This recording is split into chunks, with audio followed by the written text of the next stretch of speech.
Добар ден и од мене, пријатели, добро дојдовте во уште една рубрика Прашања и одговори. Името, како и што самата рубрика најавува, ми е Јосиф и оние кои што сакаат да ги одговараме нивните прашања,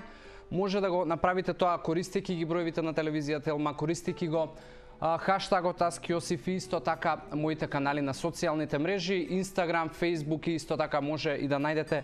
голем дел од содржината на YouTube каналот. Јаковлевски 01 кој што прашува кој е најдобар протеин на пазарот, но во Јаковлевски у секој случај не можам, ја не сум човекот кој што ги поставува границите за тоа што е најдобро.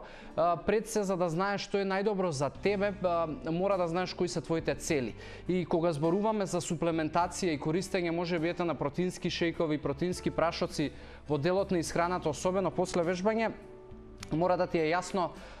каква е твојата дисциплина која што ти си одбрал, пред се каква ти е исхраната пред да почнеш на вежбање, што правиш во остатокот од денот, затоа што суплементацијата сама по себе треба да дојде откако ти ќе имаш добра исхрана. Она што јас би ти го препорачал е секогаш да бараш протеински шејкови, протеини кои што во својот состав не содржат само whey како whey или можеби одреден тип на протеин, туку да гледаш да можеби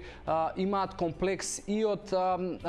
млечен протеин како најпопуларен кој што се користи како суплементација кај вежбачите, да имаш и БЦА во самиот состав, да имаш и некој шеќер, односно јаглехидрати, можеби одредени антиоксиданси, затоа што така како комплет ќе ти даде најдобра регенерација и ќе имаш најголема искористеност и апсорпција на сето тоа. Доколку веќе нешто користиш или доколку веќе нешто си разгледувал, слободно обрати ми се во порака како што тоа го направивме првиот пат и ќе се обидам некако да ти помогнам и да ти упатам и да ти кажам ете јас што правам и што практикувам доколку тоа ти е од помош.